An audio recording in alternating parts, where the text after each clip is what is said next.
A wonderful good morning or afternoon already. It's a Sunday, and I have today a special guest here, Natalia. Everyone knows Natalia. She's a top 50 LinkedIn marketing unicorn. She's a LinkedIn learning instructor and so many titles. But today we will throw everything overboard and we will talk about authenticity, how you call it. That's the reason also why I put my jacket off. I'm just very relaxed here in my studio in the northern part of Bavaria. And actually, Natalia, my friend Wichi, is in Bali right now. Welcome, Natalia, to my LinkedIn Live. Ilkay, thank you so much. It's a pleasure to see you again, and I'm really looking forward to our conversation. Wonderful. So, what is our conversation about? Actually, Natalia, Vicky, as I call her, has transformed her positioning from, let's say, this LinkedIn marketing unicorn to, yeah, someone who is saying barefaced or barefoot authenticity. I say outrageously authentic, and this is the this whole show will be about authenticity and being authentic. And I'm really eager to learn from Natalia. What were the moments that she has realized that this is her new calling in her life? And she has gone as far as to write even a book about it. And we will unbox live this books with you guys. But first of all, everyone now watching us here on LinkedIn, please leave a comment below because we want to see the reach of this LinkedIn Live, the regions who are involved. And if you have any questions to Natalia, whatever you have on your heart, she's very open. Put it in the comments and we will make sure that we will answer it within this show. So, Natalia, let me ask you a very burning question. What was the moment? What triggered you to say enough is enough? A good life in Dubai with all these poshy, fancy houses. I think the last phase you were living in Dubai was Dubai Marina. Whoever was in Dubai knows that Dubai Marina is the place to be. You have the beach, you have this big wheel, which is, I think, turning meanwhile.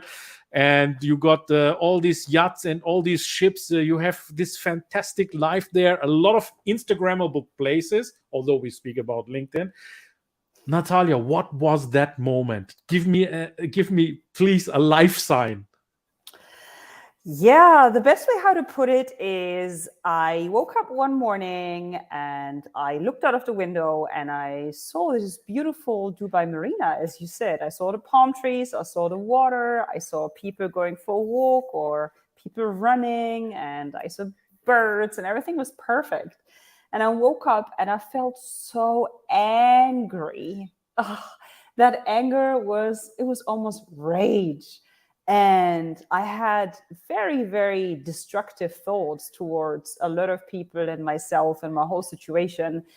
And I just realized, as you said, enough is enough. I can't live and work like this for any further second, because alternatively, something terrible is going to happen, because I was in monster mode or I was in beast mode. And this is when I realized, well, that's not healthy. That is not really who I am. I feel as if something else is driving me. Like, am I going insane? What is this all about? And I realized I needed a proper break. And I talked to a couple of friends, and they were all very excited about their sabbatical. And I thought, no, I can't do another sabbatical. I did a sabbatical 7 years ago. But then I thought, Yeah. you know what? Let me maybe do another sabbatical and figure out why I felt as I felt. Because, as you said, I have built my dream business. I was living in an incredible city. I had all of these friends around me, but something was missing. And the more I kept working, I felt as if there was always more work. It would never stop. I wouldn't have enough time to express myself creatively. And a part of me was really sad, and it was deeper than sadness, and I couldn't put it into words. And this is when I realized, you know what? I just do it. Screw it. I do it. And this is when I decided to go on a sabbatical and to start from scratch. So there is no rule to say that someone has to do only one sabbatical in his life or her life, and Right? you are proof to say, okay, take a sabbatical whenever you want. No one can be for or against it, and even if you can, afford it, yeah, like you have been in a constant flow of cash stream Exactly. coming up, yeah, living in a favorable low text country, so that means money wise you had not a problem, but you felt, did you feel empty at that time? Did you feel unappreciated? What was it more? I mean, I sat down actually and I calculated if I would stop working right now and I would not spend money like a crazy person, how many months or years could I continue living like that, keeping my standard? And I realized So no, 4 years, No Gucci bags for you. like I never had a Gucci bag, and I most Never probably had. will never have a Gucci. Nothing against Yeah. Gucci. It's just that I'm a person, I value experiences and travel more than materialistic things.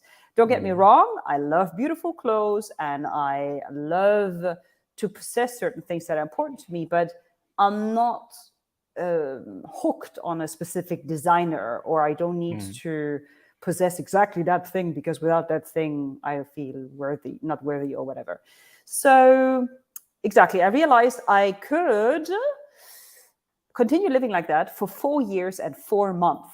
And then I realized, okay, well, why am I making money then? Because I don't have debts, I don't have children, I don't have pets.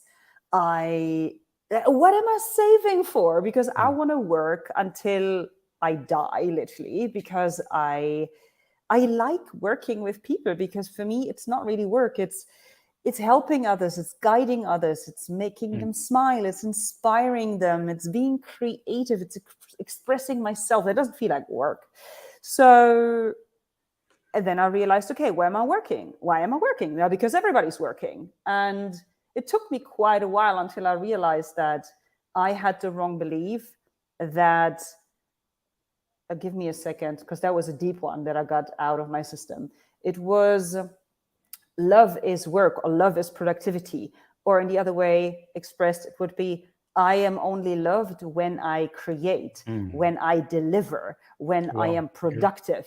So if I would stop working, I was super afraid that I wouldn't get the love or the attention, and with that, the beautiful connection and the intimacy that I've developed when going very, very deep when working with some of my clients. And that felt terrifying. So I realized, you know what? I actually need to force myself, as scary as it feels, to not work for maybe a handful of months, and to see what kind of effect that has on my self-confidence, on my self-esteem, on my self-worth, and let's see what comes out of that. So that was one aspect. But the other aspect was, again, that a part of me, and for a lack of a better wording, I would call it my soul or my inner artist, felt really depressed because she didn't have the time and she didn't have the energy and the space to really go and play, to be creative for the sake of creativity. Like, I had worked myself into a mental construct of everything that I do needs to be monetized, everything that I create needs to be used for content or content repurposing, whatever. Everything needed to have a specific reason, and it needed to be kind of milked or squeezed or monetized or whatever. And that just felt exhausting. And this is why I needed time and space to express myself and to play or to be creative, disconnected from the question of what am I going to do with that. It was just play for the sheer purpose of play, or being creative for the sheer purpose of being creative. And in that process, I really reconnected to an innocent and childlike and high energy version of myself that I had neglected for years, if I want to put it that way. Wow, Vicky, this is so heart touching, and I have to come back to a few. You give me so many hooks here and things that I can ask you, but I try to be concise and short. What you are describing, you have been always a role model for me, as you know, and you are a role model for many other content creators out there. I have the slight impression, have you been a content creator workaholic? And is there a danger of becoming a, what do we say in English, in Sucht? Be depending? Addiction. Addiction. Have you been addicted to content creation? And this was perhaps for you you had to fully break in order to get out of it, or just to stop that addiction? I was addicted to, I think it would be more attention and performance. So I was addicted to performing, to entertaining people, because again, my sense of safety and my need for being loved was deeply connected to that. So I was shit scared, please excuse my language, that if I stop all of that, I'm on my own, alone. Everything disappears. Everything I worked on for the last 7 years just goes away. What am I going to do? So it was all, I gave my best to be inspiring, and I gave my best to write from the heart, but it was always a little bit untrue. It was always a little bit unaligned. It was always a little bit, I hope that will get me a new client. It was not authentic. It was not 100% pure. It was not, it almost, this may sound harsh, but this is how I feel about it today. I feel that I was acting out of a past wound, or maybe some people would say out of a trauma, a childhood wound or trauma. And I was not able to be fully present and to fully express myself and share what I can share, because I was so blinded by the filters of the past and my own insecurities and the madness of a reality that I've created for myself. This madness of this creative, I like your wording. You create always pictures, in my mind. I love it. This madness, is that something that you have realized while you were walking around the nice bars and the restaurants in Dubai Marina, or did you realize it in the sabbatical? Give me a clue there. Or is it, let's say, a transition where you can't say this was this place or that place? I would say there are layers. So it's a little bit like an onion, you peel it and like, oh, that's crazy. Okay, whatever. And then you peel another layer and another layer and you're like, damn, this is nuts. And then you peel deeper and you say, gosh, have I been so stupid and ignorant?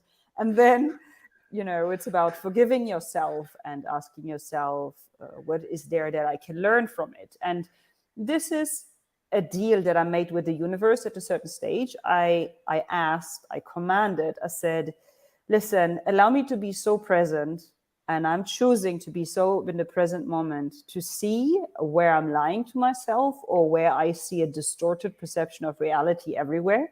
Show me where I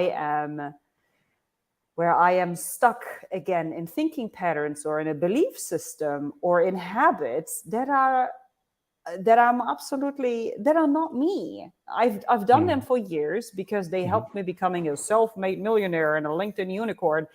But you know what? This is not what my purpose and my journey is all about. And then with all of these little adventures that I had, a workshop here, some breath work here, a yoga class over there, meeting a friend for a tea or a coffee, traveling to Zanzibar, being in Portugal. Literally at a certain stage, every situation that I was in, when I set in the intention, what is not 100% true here, I could see where I am dishonest to myself. I wrote about it, or I journaled. Some of it I then, turned into or flipped into content.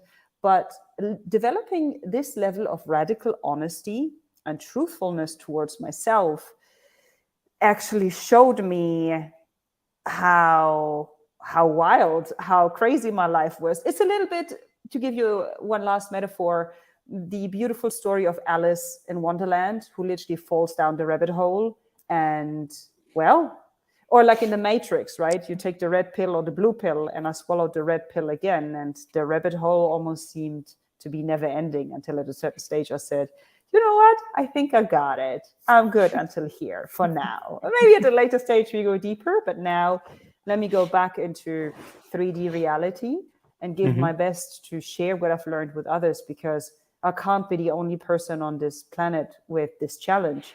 And if I can just inspire one person to be kinder, more aligned, more truthful, more authentic, then this whole journey was already worth it. And then I know that this person will share it to other people, and then we will have less confusion on this planet. And that sounds like a pretty good plan to me. Absolutely, I totally agree. And this is just what I'm gonna say. This is not a therapeutic session here. We are talking about something that you have lived through, and in some of the points you are describing, I see myself even. Yeah, when you start making this content and you want to satisfy a content plan, you have your dates, you have the exhibitions where I'm rushing from one meeting to the other. This upcoming week I will be in Paris. Don't ask me, 3 days full of meetings. So of course you can have these situations from time to time, and it's so inspiring to talk with you about how your mindset changed during these times, and you reflected and said, okay, what I'm gonna do that. And you've calculated, I got a bolster of 4.5 years nearly, and I can use minimum 1 year to really think about it and ponder about my new ideas. And before I ask you why you made a sabbatical in between and not just change from one position to the next, you could do it overlappingly. I would suggest let's have a look what the community has to contribute right now, and let's greet them one after the other, because I'm seeing that we get quite a number of people here joining us. So then there is Sarfraz. I hope I have spelled it the right way. She says, wrote Diana. Okay, nice you calling her up, and thanks for joining us. Julia says, will be amazing. Absolutely, Julia. Thanks for joining us on this Sunday afternoon. Then Kerstin says, interesting topic. She's from Düsseldorf. Wonderful, Kerstin, that you are together with us here. Then Serpil from Munich sends us lovely, great greetings. Then Julia again, what an attitude. Yes, this is why I said to Wichi, you need to come to my show. And Michaela says, it's a long time that I've seen you both together. Yes, actually, if you are interested, I met Natalia in Dubai. I invited her to a breakfast. I need to tell you this just for a second. And before I invited Natalia to a breakfast in the hotel, I was consulting my friend Christian Kastner. Wichi, you don't know this. You hear this the first time. I said to Christian, there is this Natalia Wiechowski. Have you seen her on LinkedIn? She does these nice videos. Those videos triggered me all the time. Your videos and the ones of Shay Rowbottom. These are the ones which triggered me all the time. And whenever I hold a keynote on stage, you and Shay, I quote you as both triggering me. Two millennials with a surname that is as difficult as mine. Almost, and they give tips and tricks and anything for free. That triggered me always, because from the old economy we never gave tips and tricks because the competitors could copy us, Okay. And you give tips and tricks how to do video, personal branding, and things like that. And I said, Christian, I don't know, can I approach her? What do you think? We have to. And then we figured out a plan. And then there was one post. You were actually lamenting about these invites from many people, So you were so much sought after. And I said, Christian, look, she's so sought after, and she's lamenting about being invited all the time. But you put a bridge there, and the bridge was, if they would only tell me why we should meet and what is the content and the topics we are talking about, then I'm inclined to follow that invite. And I said, okay, so not a pure invite to a breakfast. Give her some tips or some topics, some themes you want to talk about. And obviously, I wanted to have a video with you, and this is what we've done. Yeah, and you guys, you can read that in an article. I wrote an article about it. I think it was one of my first 2 articles, meeting Natalia in Dubai, and it was such a great opportunity to meet you there. So yeah, Michaela says it's a long time I've seen you there, but we have done quite a few events together, quite a few LinkedIn lives, and now, of course, because Wichi said, yeah, we had these friends in Dubai, and I don't know when I'm changing, will they still be on board? And as you see, friends will be from human to human and not only from a task to a task. Yeah. So Julia quotes then Matthias. Then we have Sarfas again, says sounds really good.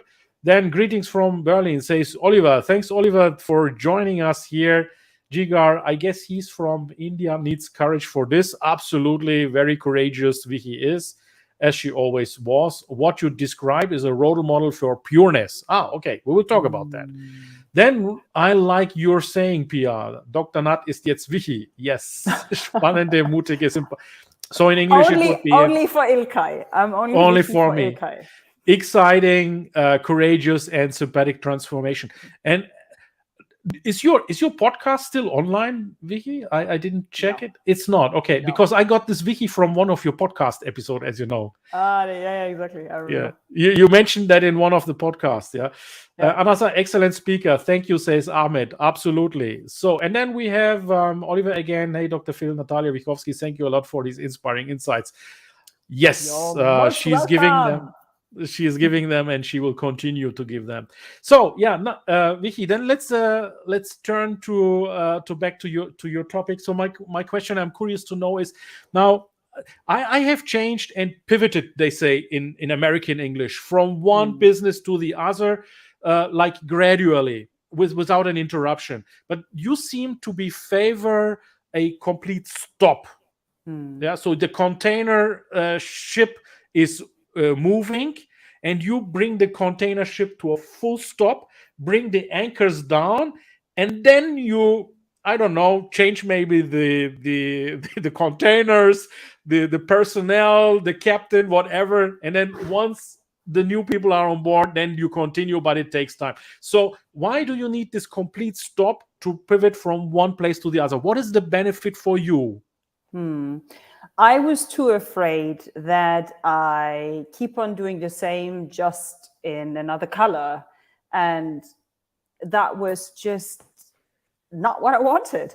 I realized I wanted to bring my old business to a beautiful ending. And I wanted the ending to be round and to be fair and to be done with, as kitsch and cliche as this sounds, I wanted it to be done out of so much love and purity that everybody who is somewhat human and open-hearted would understand, and the relationships would be kept alive. Because I don't think it makes sense to burn bridges if you put in a little bit of extra effort and the bridges can live forever. And I also fully believe in, you always see a person at least a second time, and the world is a village. So I allowed myself to take as much time as needed to close all of the circles and to, how do I say that? To allow every customer to graduate, or to every client to arrive at the stage that felt good for them. So I have a beautiful relationship with each and every customer, with all of our affiliates, with our PR partners. I needed to talk to my team. They needed to reduce their working hours. We let go of our podcast, all of our masterclasses, our online courses, our funnel. And I wanted to, before I let go or close the circle, I wanted to give all of that the reverence, the time, and the respect, almost as if the best metaphor that I can give you is to allow it to die in a graceful way, and to see that death or mini death with almost with joy, in the sense that it was a good time and now it's okay. And if I feel a little bit sad, it's okay as well. So it was a lot of mini deaths until the whole circle was closed. And for me, it made endings less terrifying. And then I designed the time to give my best to understand and explore who I really am, and how much of who I was just adapted beliefs or habits from other people. So I questioned myself and my thoughts and my language and my routines over and over and over again, until I had the feeling that I literally had a breakdown, which then turned into a breakthrough, had a massive aha moment, learned, implemented, whatever. And once I had the feeling of, this is who I truly am, then I allowed myself to think about, okay, how do I want to live? How do I want to work? How do I want to monetize? But out of an integrated place, not of a place of fear, not of a place of people pleasing, not from a place of I need more attention, I need more followers, I need more money, but from a place of I have so much to give. Because again, I feel that so many people have these challenges. How can I inspire and power those who are ready to evolve to the next level? How can I do that in a way that is fun for me without working like a crazy person, and make the biggest amount have the biggest impact on others? And I needed 9 months to get there. Wonderful. Okay. So rather than pivoting from one place to the other, you wanted to be sure that you have everything right in place, and that took that time. And you could allow to do that. So let's come now to our overarching theme. That is the authenticity. And I will put myself now into solo, because I will now unpack Wichi's book here. So I got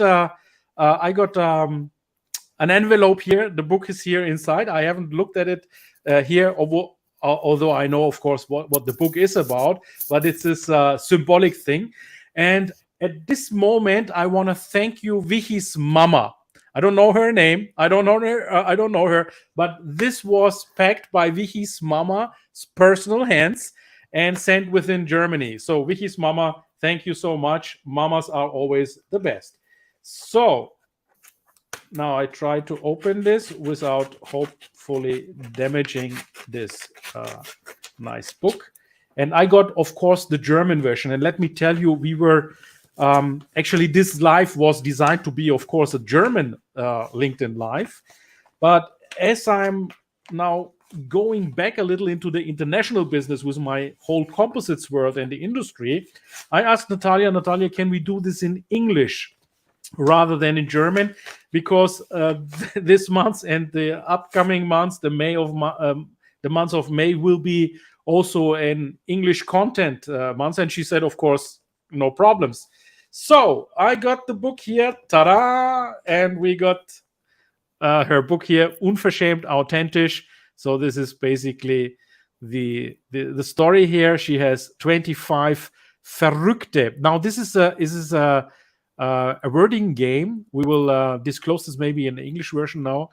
Geschichten von der Reise zum wahren Selbst. So this is about the journey to the true self.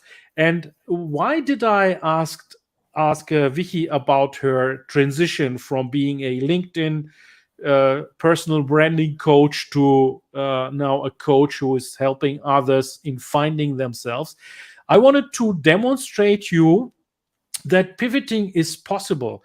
Whenever you are stuck in a certain position and you feel a little helpless, frustrated, there are always ways that you can pivot. I did pivoting myself. When I started in 2015 becoming a freelance in business development, I started pivoting maybe 2 or 3 times even. So the Ilkay now is not the Ilkay in 2015, and probably I will not be the Ilkay in 5 years time to now. It will be always changing. So let's talk with Natalia, because she's gone through this, and she is, and that makes it also very attractive, a doctor in let me say, this is sociology. Philosophy.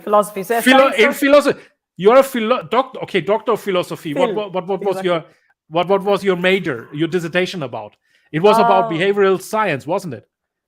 Sort of, yeah. So basically, I studied social science with a focus on socialization and communication. And then I have my PhD as a Dr. Phil in German. And it was about the question, how do we get academic millennials faster into the job market?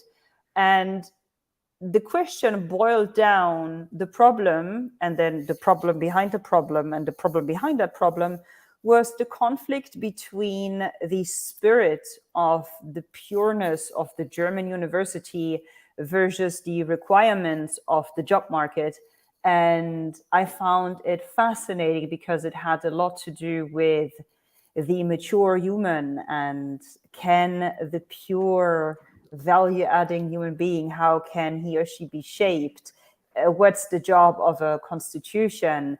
How can this massive conflict of two worldviews that can't go hand in hand, how can we make that happen anyway? And for me, it's just fascinating, because for me, it was like solving a riddle, and I just love solving riddles.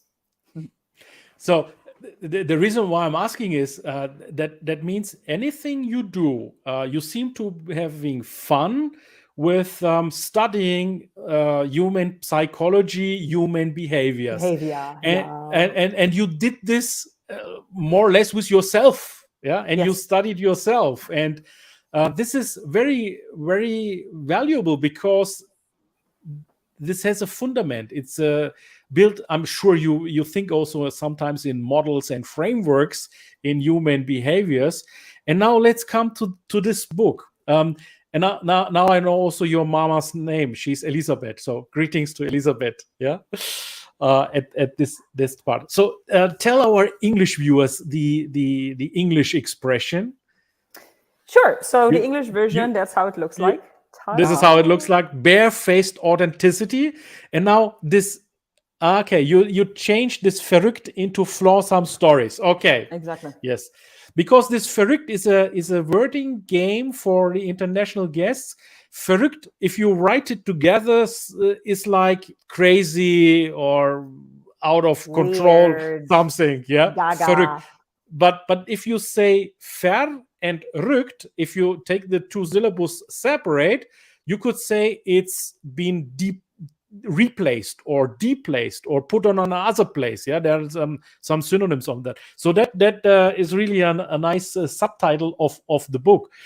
What makes your book so special, Wichi? I know you have a lot of passion. You put a lot of passion into this book. Whereas with the LinkedIn book, I think it was a more of a, may I say, lead generator. This seems to be coming more from your heart. And what makes it so special? Well, I mean, you already said it. It was a book that came from the heart, and not only from the heart. I gave my best to be as open and as human and as flawsome and vulnerable as possible, not to get your ahs or your pity or whatever, but to show you what is possible, and to give people the permission, if they need it, to do the inner work. What I also absolutely love is that I had an idea about what the book would be about. But before writing it, I actually mirrored it back to my community on LinkedIn and Instagram. I said, I want to write a book. This is my idea. What do you need? And I got a few questions back. So based on that, I created the structure of the book. And then before writing it, I again said, okay, this is the structure. Is there anything else that you would like to get answered? Because I'm not writing a book for my ego. I'm writing a book from the community to the community. And I again got a few questions. And then based on that, got the structure. And then I kid you not, wrote the first version within 33 days, which is for me insane. Wow. In 33 days, a complete book. So you like writing, obviously. You have this LinkedIn newsletter, the Truth newsletter. Obviously, you love writing. You write yourself. You don't use ChatGPT or all these fancy new technologies, right? No, You write writing for yourself. me is therapeutic. And to be also brutally honest, I think it's very, very important to mention that the book is based on the 25 most successful content pieces from last year. So I asked my team to analyze all of our content, to document and analyze, and then say what were the 25 top performing posts. And based on the posts, I then created the stories in more detail. Yeah. So we know why you wrote the book, and we know more or less the framework, and it's underpinned in science, behavioral science, even if it's not so obvious. Yeah. What makes it so valuable for the reader to read this book from your mind? I gave my best to not be super theoretical and to quote studies and to sound very sophisticated and come up with all of these big names and again theories and concepts. That is one way of gaining knowledge and wisdom and experience. But I fully believe right now that there's also another way of doing that, which is going out into life and experiencing things. So I gave my best to be an experimenter, a life experimenter, to go out into the world like a child, to be super curious, to not be afraid, to look at everything as if I see it for the first time, to give my best to see the poetry, the beauty, the magic of it, and tell stories based on that. And then with every story, give each reader the opportunity to also reflect and to contemplate, to not only change the way how they think, but also change the way how they feel, and maybe through that design a new reality for themselves as well. I'm still here. I was just distracted by I've seen there is a letter actually inside. Oh yeah. I gave my best to write a few sentences, a few lines. Yes. Yeah. Very good. Very good. Yeah. Okay. Now we know the why and what makes it so valuable. Such a work like writing a book can make someone proud, of course. Yeah. But this is now the second book you're writing, or even if you take the languages into account, it's now the third one, I guess, or the fourth one with the English version now.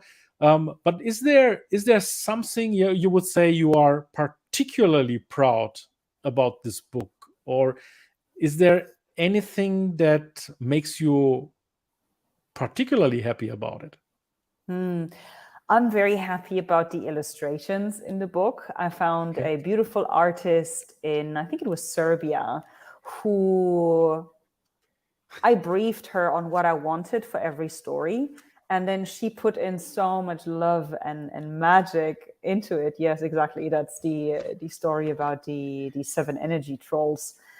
And I feel that it invites the reader even more to follow their inspiration and to tap into, again, a curious childlike state, to get out of the rational thinking and, oh, this is another book I need to study, but to allow the reader to dream and to feel and to experience, and through that maybe even allow them to also be more creative. So I'm very happy that these, again, illustrations are in there. And I am also very happy that I published the book, because I wanted to delete it totally twice. If I want to be brutally honest, 2 times I thought, no, I'm going to delete all of that, because I was so afraid of being judged as somebody who now totally went woo woo or hyper spiritual. And that was terrifying in the beginning until I said, you know what? This is the new person that I am. The right people will appreciate that. Some people might go, and that's okay. New people will come, and that's okay. And so, yeah, getting that out there within no time and standing to the new person that I am, although part of me still feels a little bit shaky and is not 100% convinced because it's the unknown, and the unknown is always scary. No matter how often you go out there, no matter how you do crazy new things, no matter how you explore, the unknown just terrifies us deep at our core, and most probably always will. And this is what the mystery of life is all about. So now, as we're having this interview, and with each and every interview, the terror or the fear becomes a little bit less. Yes, yes, I'm absolutely sure about that. And I would like to take this fear away from you. Thank you. First of all, Natalia, Wichi, my friend, you are a personal branding strategist, and you did this for so many years. And I'm sure you're applying those principles again for your new business, right? So this gives you already 99% of the safety that you will be successful. Because if that what you have coached other people's would not work, you would not use it. So, but you're using it, and you're going into the publicity, and you are proving others, regardless what business you are in. It's not the competition. It's not the lack of quality of your service or product. It's the visibility, and you are going massively into the visibility, and you are explaining this, and progress makes perfection. And even if you have some imperfect parts, with each and every interview, you will get an idea here and an idea there, and you will get better. And this is also what I say to my clients, regardless what business you are in. We will make you the star on LinkedIn, and we will become you a known person. Of course, you have then to fulfill the contract, clear. But I'm sure you know your shit, if I may say that, and you will make a good job on that. As long as the people are prepared to trust you, to know you, to like you, and to come into a orientation call, that's the most important thing. And now you prove basically that your principles work, and that they are working. You have seen with so many of your clients, which are in so many different fields. And take me. You were always mentoring me, maybe even without you knowing, but I took all your podcasts into consideration. We had chats together. We had LinkedIn Lives together, and the other day, someone said to me, you were someone in the ecosystem of Natalia, but the industrial version of her, right? And it pays off. It's great. And if it's not industrial, maybe it's innovation, maybe it's spirituality, whatever it is. There's a place for everyone in this world, what I want to say. And everyone can take his cake. And at any given point in time, there are people that need help. And I'm telling my coaches, I myself, I need help. Yeah. We all need it. I have coaches, trainers, and consultants all over the places. I'm not a Final Cut Pro editor, so I took the other day one of the Final Cut Pro masters, and I invited him home and said, help me to find out the thing about Final Cut Pro. I will not do Hollywood blockbusters, but I don't understand. I open the screen, I don't understand it, but I have this where nice. To start. Where to start? So he give me a coaching on video editing. I can do it rudimentarily now. For my purpose, it's okay. I have someone who helps me also, to become more relaxed. In business decisions, and this is what I say. We always help other people to become the best versions of themselves, to quote you. But sometimes with ourselves, we are too reluctant. We don't obey those things. And therefore, I appreciate it so much that you think about yourself and took the time. And probably this is a good methodology to take the time off, to get you out of the business, do the sabbatical, and reflect on those things. Yeah. Okay, Natalia, is back. Okay, you were just out of the picture. So okay, let's continue with the book now. Yeah, you are proud of the graphics of this nice Serbian pictures over there, and now you got 25 verrückte, deplaced, flawsome stories there. Yes. Okay, which one is your favorite? Which one Oof. took you the most time, or which one took you the most heart into it? Ooh, I mean, I really love all of them. And it really depends on what topic you're working on at the moment. Do you work on your energy? Do you work on your balance between yin and yang energy? Do you work on a real fear, like, for example, snorkeling, as it was for me? Do you contemplate on how we can make society a better place? Then maybe the story about the Ramadan buffet might be nice. Do you contemplate on how you can get more abundance into your life? Then maybe the story about love would be the best. So it really depends. But if I'm thinking even longer and deeper about it, I feel the story, and in English I called it in a different way. Give me a second. I called it the fairy tale. The fairy tale of the independent woman. I feel that one touches my heart very, very deeply, because one of the major things that I was allowed to learn last year was what true divine femininity means. Not feminism, that's something totally different. The question of what kind of a woman do I want to be? And in that process, I realized I had so many wrong beliefs about womanhood, about other women, about what being feminine means, and working through that, crying through that, asking for forgiveness, going or working through betrayal and through hurt and heartbreak and all of that really, really took a lot of energy and courage and whatnot. But what came out at the end of it is there is a new part of me. I feel that I'm as much in sync with my feminine essence, if I want to call it that way, as I've never been before in my life. I mean, I'm wearing feather earrings. Here in Bali, I'm sometimes wearing dresses which show my belly. And I went back into dancing, and I took singing lessons, and I did all of these things that I used to judge in the past as, oh my God, that's too bimbo, or that's too shallow. Oh my God, that's non-productive. So I gifted myself with so many beautiful ways of expressing myself as a woman.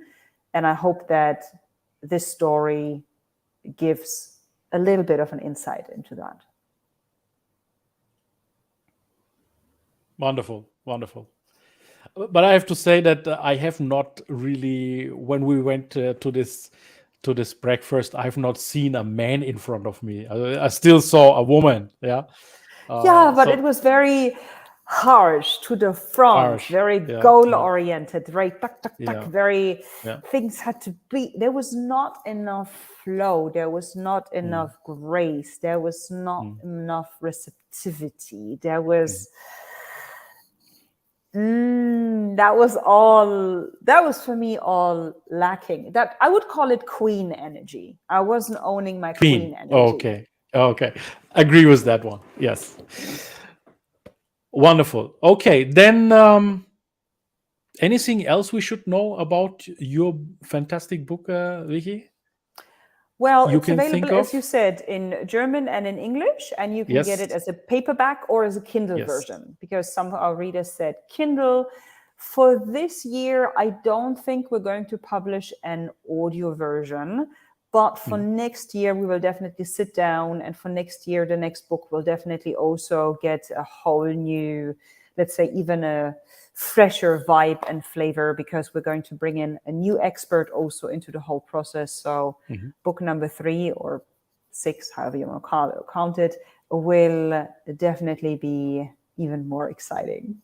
Wow. But Okay. let's start and work with that what we have right now. Yeah, this is now the work in progress here. Die Reise zum wahren Selbst, your journey to yourself. And there are some 75.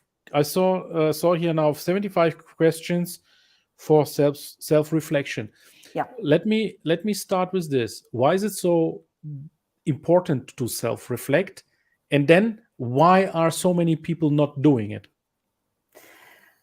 If you don't self-reflect based on my understanding of reality, you will tend to do what everybody else does and think what everybody else does, and through that live like everybody else does.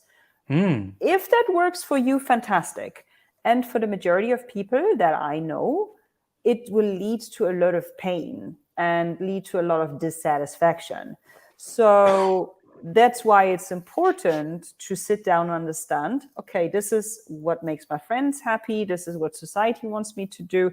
What is it that I want? And maybe it's in alignment with what your friends want or what society wants. Maybe it's a mix. Maybe it's something totally different. And I'm not saying here that this is bad or this is good or whatever. These are all orientation points. I want you to design the time and to have the courage and the strength and the softness to be honest to yourself, figure out what is it that I truly want, and then build a business and a life based on that. Because if you do that, you're happier, you're healthier. There are studies that show that you will actually live longer, and you will also have a bigger impact. And well, most probably we only live once, at least in this body on this planet. So why wouldn't we make the most out of it? So that's part one of the question. The second one, remind me of it again, Ilkay, sorry. Why are not so many doing it? Why are the people avoiding it to self-reflect? I guess it really depends on the individual. I feel that some individuals really maybe have never learned how to do that. Like, how do they contemplate? How do I philosophize? How do I ask deep questions? Maybe it's really totally agree. Right? Totally like a skill agree. that they never learned, like playing the guitar.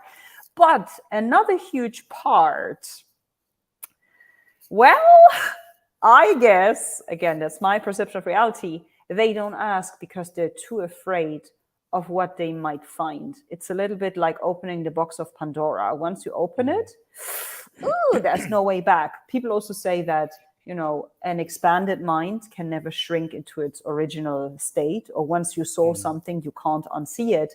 So let's say, what if you find out, gosh, I'm not healthy, or I'm really not happy? Well, then you live with that. And then what? Sooner or later, you have to change. And well, change is pain. That's the reality of life. But then if you don't change, life sucks. So what do? And then, but other people change. So it basically invites you to do the work, and it invites you to dig deeper. And a lot of things might come up that are very unpleasant. And again, life is, some people might say, full of potential. Some people might say full of chaos. Maybe it's the same, whatever. You need to have a framework of great people around you. You need to have the foundations in the sense that you need to be able to pay your rent. You need to be able to have food on the table, access to human beings who love you. Because if you go into a phase in which you allow yourself to question everything, again, sort of like a matrix moment, what if everything that I've ever learned was a lie? It's a little bit if somebody takes the carpet off your feet and just does. And when you're falling, you want to make sure that you have at least a support system that you can tap into, or that your basic needs are met. Because if you don't have that, that fall might feel a little bit extra hard. And the fall already isn't that pleasant, but it's necessary for growth, and it's necessary to arrive at your purest self. Or another metaphor would be, it's a little bit like the phoenix that rises through the ashes. You need to burn off everything that is not yours in order to arrive at your purest self. And well, fire burns. Exactly. So people are scared, and this is also my feeling about self-reflection, scared to self-reflect and finding these things. Yeah. But what I recommend now, and I see this in my daily practice with the industrial companies, the Mm. manufacturers, they say, okay, we want to be visible on LinkedIn, but we don't know, should we show ourselves, should we show our people? They are too shy, they are introverted, they have fears, they don't know what to talk about. And I think it would be a good recommendation that I send these people to you first, that you know give them the backing and the self-confidence to start, because this is something I can't do. If Mm. I coach the people to become visible and start campaigns about their technical solutions, I have to assume they are ready for it and they can do it. Yeah, I have Yes. no skills in enabling people to become more self-confident. I'm not a psychologist or behavioralist. I'm a economist by education. Yeah. Yeah. So, what about that idea, I Vicky? love it. They I love should it. they And should come to you, come right? over to me first. And this is so funny that you say it, because I mean, I've been teaching people 7 years how to build a thought leadership brand on LinkedIn, how to create content, social selling, employer branding. And I could teach people the exact formula, but more often than not, they wouldn't do it because they wouldn't understand. It's not an intellectual thing. It's not like, I don't understand how to start the camera, I don't know how to cut, or I can't delegate. But the issue was something deeper. It had something to do with imposter syndrome, with self-confidence, with being laughed at when they were 13, with being bullied when they were 7. So once that core issue was out of their system, once they felt safe, once they felt loved, once they felt important, once they felt seen, once they felt it's important, and no, once it's safe to be seen, you will not believe how many people are afraid of being seen. Because, well, if you look at history, centuries ago, it was not safe to be seen for a lot of individuals. Once you get that out of their system or subconsciousness, or however you want to call it, then becoming a thought leader or writing content is a walk in the park. So this frustration that you're talking about, this is what I saw over the last years. And at a certain stage, I also said, just can't do this anymore. People have other problems. It's like, and I want to solve the root cause of the problem. And then people can do the technical stuff, Yeah. send them to Ilkay. Yeah, Yeah, for sure. my way out, my solution of this is basically that I'm moving from a purely coaching more into a co-creation side. I'm going, with the companies in interviews, visiting them and things like that, and then they feel, of course, in a safer environment. But I Yeah. want them to do the things and not me all the time together with them. They should be able to do it on their own. Yeah, and there Yeah. are some mental blocks, and those can be solved. Okay, shall we, Vicky, have a final look at our community, and then I think we are over for today. So Oh, Oliver says, greetings from Stuttgart, from another Oliver. Great session, he loves it. Thank you, Oliver, for joining us on this Sunday. Then Pia says, breakdown versus breakthrough, also a good quote. Sarfraz gives us his phone number. He wants to talk to us. That's fine. We can buy this book. It's available on e-commerce platform. Yes, it is. Yeah, we discussed that. I think Sarfraz has gone out of this interview. Sarfraz, have a look at what Natalia said about the book, where it's available.